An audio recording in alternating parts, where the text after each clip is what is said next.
professor Alexander Kellner, tudo bem? Olá, Mariana, tudo tranquilo e você? Tudo bem? Tudo bem aqui em Salvador. Nós aguardamos a sua presença aqui no terceiro encontro de jovens cientistas. Vai ser um negócio bem legal. Pronto. Muitos estudantes, eles estão curiosos para saber sobre o que você vai falar aqui no encontro, né? Primeira pergunta, né? Em que momento da sua vida você percebeu o interesse pelos conhecimentos sobre fósseis e quando foi que teve a certeza de que queria ingressar no curso de geologia para tempos depois tornar-se paleontólogo? Olha, Mariana, essa aí é uma história bem longa, mas eu vou tentar resumir. Talvez a maioria das pessoas que ouvirem essa entrevista não vão acreditar, mas o meu ingresso na paleontologia está intimamente ligado a um jogo de futebol. Resumindo, eu estudava numa pequena escola que teve a oportunidade de jogar contra um time juvenil aqui do Rio de Janeiro, o Flamengo. E isso para a gente era uma grande honra. E o que a gente fez? Além de montar o time, a gente chamou algumas pessoas que tinham recém-saído da escola e que já estavam nas universidades. E eu tinha até a posição no time, que é sempre a do goleiro. Mas nesse dia eu tive bastante sorte e, enfim, aí foi aquela história, né? Quando você tem um time forte contra um time fraco, ou o goleiro é herói ou o vilão. E nesse dia eu dei bastante sorte. Então, quando nós saímos, eu comecei a conversar com algumas pessoas, sobretudo com aqueles alunos mais velhos. E teve um que olhou para mim e falou que ele fazia geologia. E olha, Mariana, eu não tinha a menor ideia do que era. Eu perguntei, o quê? E aí ele me explicou que estudava sobre superfície. E aí quando eu falei para ele que eu me interessava por estudar aqueles animais que ficavam preservados nas rochas, ele virou e falou, olha, Alex, isso é paleontologia. E desde esse momento, então, que eu me interessei em fazer geologia. E eu me lembro que quando cheguei em casa, eu falei com minha mãe, que eu ia fazer geologia e minha mãe respondeu, o quê? Ou seja, ela também não sabia. Mas o ponto legal de se falar sobre isso, Mariana, é que a gente não teve, no meu tempo, essa oportunidade que essa garotada toda de Salvador vai ter e que muitos outros alunos de diversas escolas têm, que é de ter mais informação, que é de ter mais acesso ao conhecimento. Então, hoje em dia, quem quiser, é só entrar na internet, descobre o que é geologia, descobre o que é paleontologia, descobre quem está pesquisando onde e fazendo o quê. Mas no meu tempo não era assim. Então, foi através deste jogo de futebol e desse grande colega que eu tive, que eu resolvi fazer geologia para fazer paleontologia. Só que hoje, Mariana, eu recomendo que as pessoas que queiram fazer o estudo do tipo que eu faço, que é a pesquisa de novas espécies, de como essas espécies viviam, se locomoviam e assim por diante, elas devem optar por fazer qualquer graduação nas ciências biológicas. Esse seria o meu conselho de hoje. Certo. E como surgiu a proposta da criação da coluna Caçadores de Fósseis? Escrever para um público tão amplo não deve ser uma tarefa fácil, né? O que te motivou para isso? Olha, vou ser bem franco contigo. A motivação básica é aquela história do que a gente está fazendo para ajudar os outros, né? Porque quem que paga a minha pesquisa? Quem paga a minha pesquisa, Mariana, é você, são os seus ouvintes, são as pessoas, desde as mais simples até as pessoas que ganham muito dinheiro, porque todos nós pagamos impostos, e são os impostos que financiam a maior parte das pesquisas realizadas no nosso país, na qual inclui-se a minha. Eu, por exemplo, trabalho no Museu Nacional, que pertence à Universidade Federal do Rio de Janeiro, ou seja, eu sou um funcionário público. E eu sempre fico pensando assim, o que eu faço assim vamos dizer assim, de retribuição do ponto de vista social? E eu te confesso, a minha profissão é fazer pesquisa, orientar e desenvolver, formar novos pesquisadores. E isso eu faço bem. Só que quando a gente vai devolver para a sociedade, francamente, eu não fazia tanta coisa assim. E aí veio a ideia de tentar fazer a coluna. E essa coluna é uma maneira da gente tentar divulgar a pesquisa científica de uma forma bastante simples, de uma forma que qualquer pessoa que acesse a coluna tenha condição de entender. Então, essa foi a minha motivação, de tentar retribuir um pouquinho daquilo que eu já ganho de uma forma bastante ampla da sociedade. E escrever, você tem razão, não é fácil, mas não é fácil mesmo. Eu demoro de 2, às vezes até 3 dias para fazer um textozinho que seja assim aceitável. Porque justamente isso, de você passar essa informação de uma forma mais fácil para quem vai ler. E a coluna Caçadores de Fósseis, ela está desde 2004, né, no ar. Pois é, eu estava até conversando com o pessoal da SBPC, né, Sociedade Brasileira de Progresso da Ciência, que é responsável por essa e por outras colunas, né, que daqui a pouco a gente vai completar 10 anos. E a gente está até pensando numa surpresa bem bacana para o leitor, que é de fazer um livro com um apanhado das principais colunas que foram publicadas. Professor, uma curiosidade, como surgiu o apelido Caçador de Dinossauros que ele foi conferido? Pois é, eu tenho a impressão que muito mais pessoas têm esse apelido, porque eu acho que quando as pessoas vão para fazer a atividade que eu faço, que é de ir para regiões remotas, regiões às vezes de difícil acesso, passando até um pouquinho assim de privação, né? Você está sempre vinculando isso àquela imagem mais romântica das descobertas, de toda a atividade de um paleontólogo. E aí alguém, eu acho que foi até um jornalista que fez essa sugestão e acabou pegando.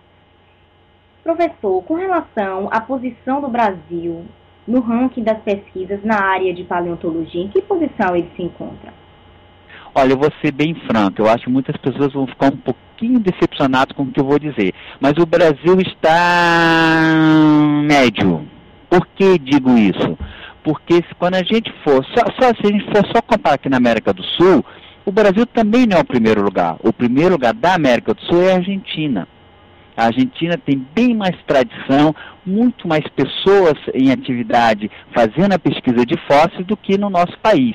Agora, também não é para a gente desanimar totalmente, porque nesses últimos 10 anos, ou até um pouquinho mais, muita coisa tem acontecido e a pesquisa tem melhorado. Vou te dar um exemplo. Em 2009, em 1999, quando nós fizemos uma exposição chamada O Brasil no Tempo dos Dinossauros, que naquela época 4 espécies de dinossauros descritas. Hoje, um pouco mais de 10 anos, nós temos 21 e esse número continua aumentando. Então, o que significa dizer isso? Que, de pouco a pouco, a sociedade brasileira descobriu a atividade do paleontólogo e, ao ter descoberto essa atividade, o pessoal da mídia tem dado bastante espaço para a gente, vamos dizer assim, popularizar essas nossas descobertas, e isso faz com que aumente o interesse da sociedade e aumente um pouquinho o financiamento e, sobretudo, também a posição de emprego de paleontólogos. Ou seja, a gente está trabalhando nisso, né? É um processo um pouco mais demorado, mas somente quando a gente fizer isso é que o Brasil pode realmente disparar em termos de paleontologia. E ainda falta um pouquinho para isso acontecer. E o Brasil é um país tão extenso, né? Deve ter muitos fósseis ainda a serem descobertos.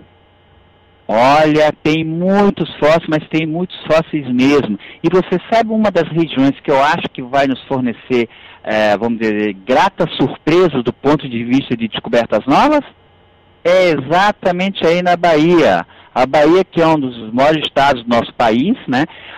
Em termos de fósseis, pouquíssima coisa foi feita. E você pode escrever, Mariana, em alguns anos, se houver investimento, tanto de outros grupos de pesquisa fora da Bahia, como também reforçando os próprios pesquisadores da Bahia, os pesquisadores baianos, você vai fazer várias descobertas importantes. Qual a região aqui na Bahia que o senhor está falando? Região do Recôncavo, e região basicamente do interior da Bahia, porque tem muitas áreas que as pessoas, inclusive, não conhecem bem.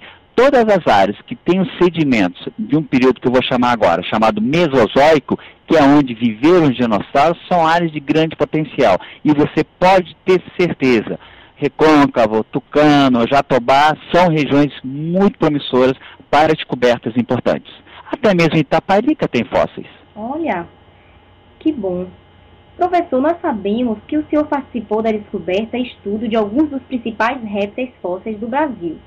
Um desses, o Thalassodon 7, fez com que pela primeira vez um trabalho científico 100% brasileiro fosse contracapa da prestigiada revista Science, né? Como se deu essa descoberta? Olha, eu vou ser bem franco, isso também mostra para a gente um pouquinho, ilustra um pouquinho da dificuldade e, de uma certa forma, de como as coisas estão mudando na paleontologia brasileira. Esse material já tinha sido descoberto em 1985 e passou por mais de 10 anos sem ser preparado. E foi graças ao apoio da FAPERJ, que é a nossa Fundação de Amparo de Pesquisa as pesquisas do Rio de Janeiro, que nós tivemos verba para que a gente pudesse preparar aquele fóssil. E quando nós o preparamos, então fizemos essa realmente descoberta fantástica desse animal, que é um dos maiores já encontrados no Brasil, mas mais interessante do que isso, é um animal que permite que a gente pudesse estabelecer que ele poderia utilizar aquela enorme crista que ele tem no crânio, uma crista com um crânio que tem mais ou menos 1,5 metro, né, para regular a temperatura do seu corpo. E foi esse o grande, vamos dizer assim, destaque dado na revista Science. O senhor costuma afirmar que é necessário que o pesquisador dialogue com a sociedade, que não adianta se encastelar com os jargões científicos e não repassar esse conhecimento para a sociedade. Nos tempos atuais, qual deve ser a postura dos cientistas, né? Recentemente, até o próprio CNPq já reconheceu no currículo Lattes a importância das atividades de divulgação científica. O senhor considera esta uma ação tardia? Eu realmente estou convencido, e não só eu, como vários colegas meus, tanto nacionalmente como internacionalmente, que não basta o pesquisador hoje em dia fazer bons trabalhos. É claro que isso é o principal dele, é o que ele tem que fazer, mas ele também tem que dialogar com a sociedade. E como é que a gente faz isso quando a gente pensa em termos de paleontologia? É justamente tentar se envolver não apenas mostrando o que foi descoberto para a imprensa, porque a imprensa tem, vamos dizer assim, uma posição e uma influência bem especial com relação a isso, com relação à difusão do conhecimento científico, né? Mas também de você tentar fazer exposições, de você ir ao público e mostrar um pouquinho aquilo que o próprio público está pagando, né? Em termos das pesquisas que o público financia através dos impostos.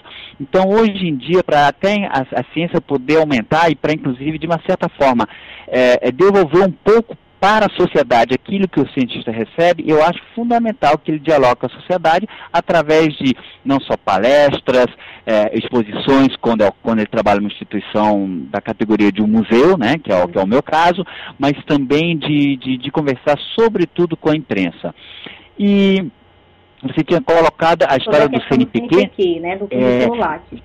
Você sabe que essa é uma história bem interessante, porque eu me lembro, quando eu comecei minha carreira aqui no Museu Nacional, eu comecei aqui em 1997, um dos pontos que muitos colegas meus, não vou dizer que criticavam, mas assim, que ressaltavam, que toda essa minha atividade de divulgação científica, no fundo, em termos de carreira, não adiantam de nada, porque eles não são, primeiro a gente não é pago, né, quando a gente faz uma palestra, quando a gente faz alguma coisa assim, a gente não costuma não ser pago, né, e segundo, porque isso não tinha nenhum reconhecimento do ponto de vista acadêmico.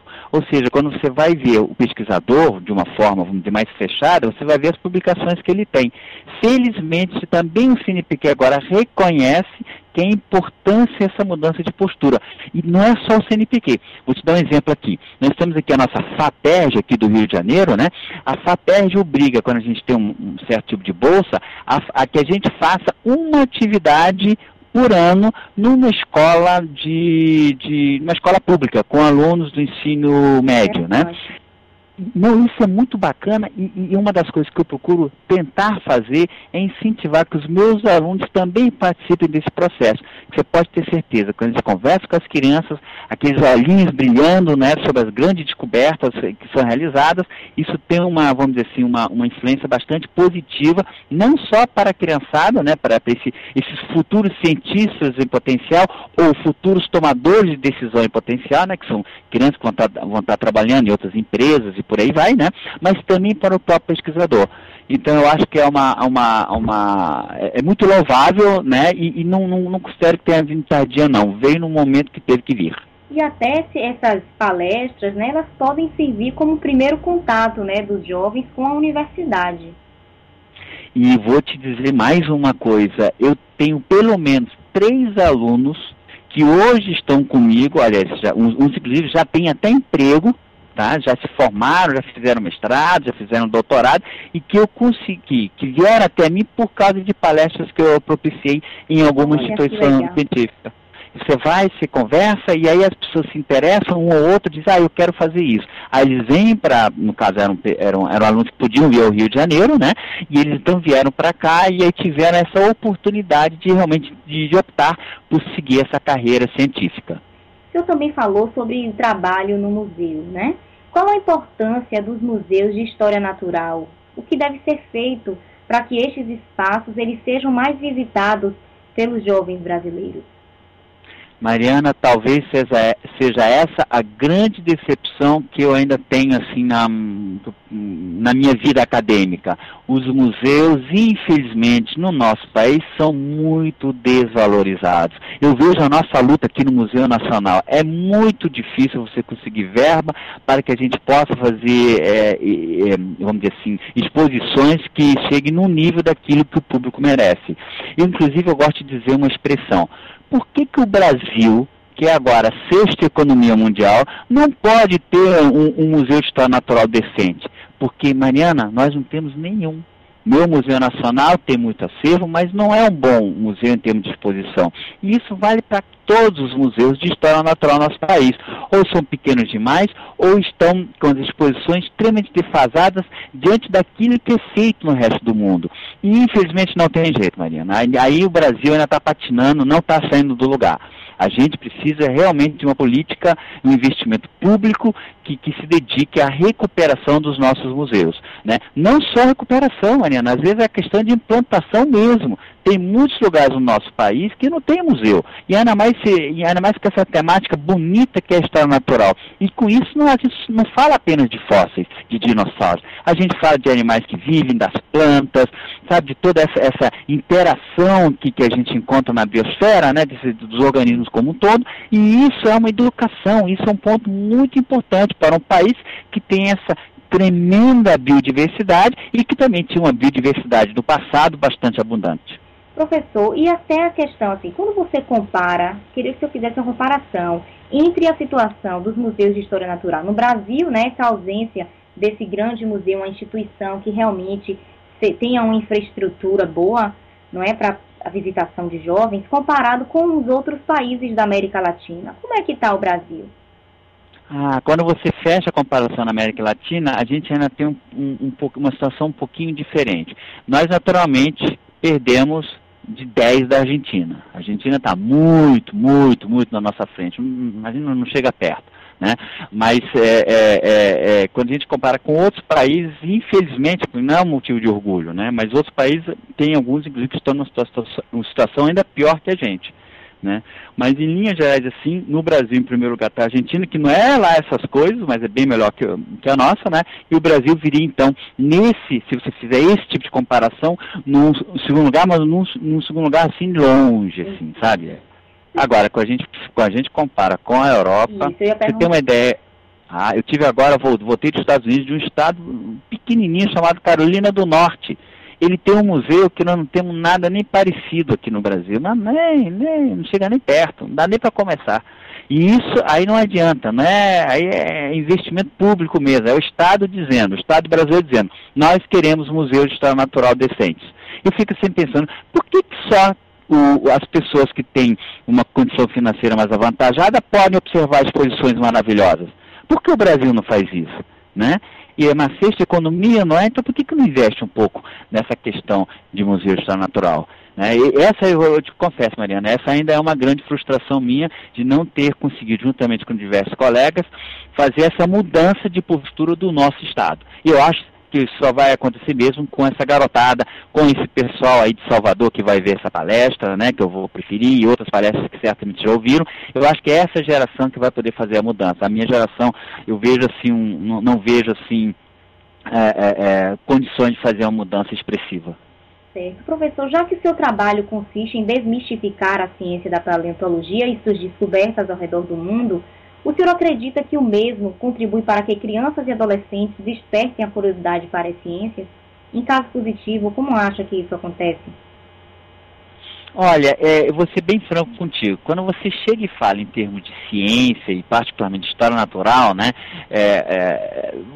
quando você fala o nome de dinossauro, todo mundo, né, fica entusiasmado. E é inacreditável mesmo. Foi feita uma estatística no Museu de História Natural Americano, aquele em Nova York, e mais ou menos 80% dos seus visitantes iam lá para ver os dinossauros.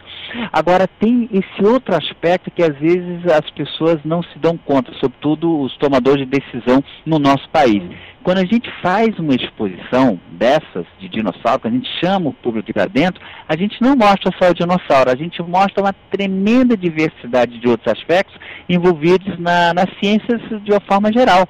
Por exemplo, aqui no nosso Museu Nacional nós temos antropologia, discute um pouco a questão do índio, nós temos também a zoologia, que fala das aves, dos peixes, dos mamíferos, questões envolvendo a preservação, né, dos habitats. Nós também temos a questão da botânica, que fala também dessa tremenda diversidade que nós temos de plantas no nosso Brasil, da problemática quando se destrói, no nosso caso, da Mata Atlântica, né? Nós também aqui temos a oportunidade que as crianças ou as pessoas, ou visitantes de uma forma geral, se aproxime de conceitos envolvendo a geologia, como minerais, meteoritos e por aí vai. Então, o Museu de História Natural, ele é um local onde, de uma forma bastante lúdica, né, as crianças e as pessoas como um todo podem aprender um pouco mais sobre o mundo que a cerca. E essa estratégia de colocar dinossauros na frente para atrair e mostrar outras coisas é uma estratégia que é utilizada com bastante sucesso nos Estados Unidos, na Alemanha, na China e em outros lugares. Certo, professor. Durante sua carreira como pesquisador, já teve a oportunidade de trabalhar na orientação de estudantes de iniciação científica júnior, ainda alunos do ensino médio? Se sim, pode relatar essa experiência? Tive sim, eu tive inclusive, agora recém a gente está conversando, e essa semana veio um garoto aqui de 17 anos que estuda aqui no Colégio Militar e que está interessado em desenvolver alguma coisa ligada à paleontologia. O interessante é quando essa garotada vem para a gente, né, a gente procura apresentar para eles o que a gente faz, e é importante porque eles podem se identificar e querer continuar, ou querer seguir outro ramo da ciência, ou mesmo não querer fazer ciência.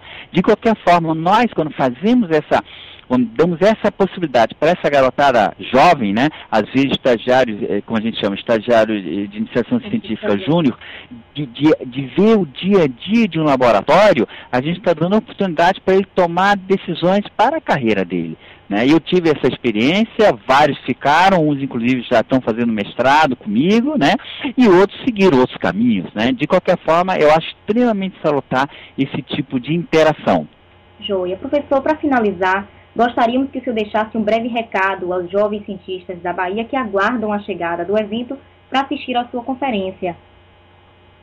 Então, bom, o primeiro recado, como não podia deixar de ser, né, vejam a conferência, aproveitem, conversem comigo durante a apresentação, ou mesmo depois da apresentação, usufruam o máximo que vocês podem usufruir dessa minha breve estadia aí. E, em segundo lugar, não deixem de visitar os museus e, se puderem, se informem um pouquinho mais desse mundo maravilhoso que é a pesquisa científica, não apenas vinculada a fósseis de uma forma geral, mas também da história natural. Muito obrigada, professor. Tá ótimo. Obrigado a você.